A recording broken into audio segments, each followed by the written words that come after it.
كشفت صانعة المحتوى التونسية مريم الدباغ عن الهوية الكاملة لزوجها، وقالت خلال حضورها ببرنامج فيكره سامي الفهري أنها متزوجة من اللاعب السابق بالترجي الرياضي خليل شمام.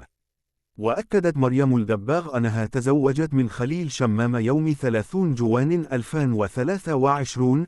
من الأول أخفيت الموضوع ونعرف بعضنا مالي نحن صغار، وخليل كان يقرن مع أختي في المرسى ومكناش نغزز لبعضنا ومستحيل نخمم نكون مرتوا، وفي يوم من الأيام أصبح لهيبيا ويدعمني في الباهي والخيب وقلب كبير وحنين، وتعدينا بفترات خايبة. قال أنا نحب مريم. تزوجنا في جوان 2023 وهو عاود حياته معايا وكي قررنا الزواج محبيتش نعرس بالزازة. ووضحت أنها اختارت إخفاء زواجها باختيار منهما. وأشارت مريم خلال الحلقة إلى أنها قامت بتغيير العديد من الجوانب في شخصيتها من أجل إرضاء زوجها وجعل العلاقة بينهما تسير بشكل أكثر انسجاما. عملت كل شيء باش نحافظ على داري، خليت السهريات والأصحاب والخروج، ونحب نفرح ونرتاح وأنا تعبت ما العباد لي تشكك في عرسي.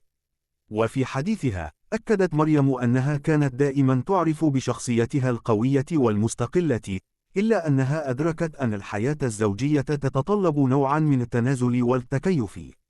وقالت تعلمت أن أضع رغبات الآخر بعين الاعتبار وأعمل على تطوير النفس في بعض الأمور التي كان زوجي يراها مهمة.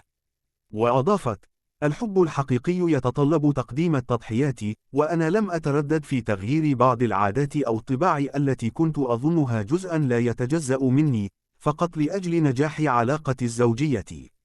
وأكدت مريم أن هذه التغييرات لم تجعلها تشعر بالضعف أو التنازل، بل على العكس ساعدتها على أن تكون شخصا أفضل وأكثر قدرة على بناء علاقات قائمة على التفاهم والاحترام المتبادل. نشرت حياة شمام والدة اللاعب السابق للترجي الرياضي التونسي خليل شمام توضيحا لما صدر عن التونسية مريم الدباغ خلال حضورها في برنامج فيكره سامي الفهري على قناة الحوار التونسي.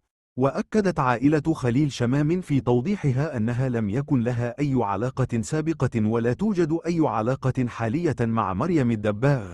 وشددت العائلة على أن هذه العلاقة لم تحظى بأي موافقة منها، مؤكدة رفضها القاطع لكل ما يمكن أن ينسب إليها في هذا الإطار. وقالت حياة شمام في تدوينة نشرتها على حسابها الخاص لها على إثر الحلقة التي بثت يوم 25 جانفي 2025 على قناة الحوار التونسي، توضح عائلة خليل شمام نقطة هامة. تؤكد العائلة أنها لم تكن لها أي علاقة سابقة، ولا توجد أي علاقة حالية مع مريم الدباغ. كما تشدد العائلة على أن هذه العلاقة لم تلقى أي موافقة منها، موضحة موقفها بشكل واضح وصريح.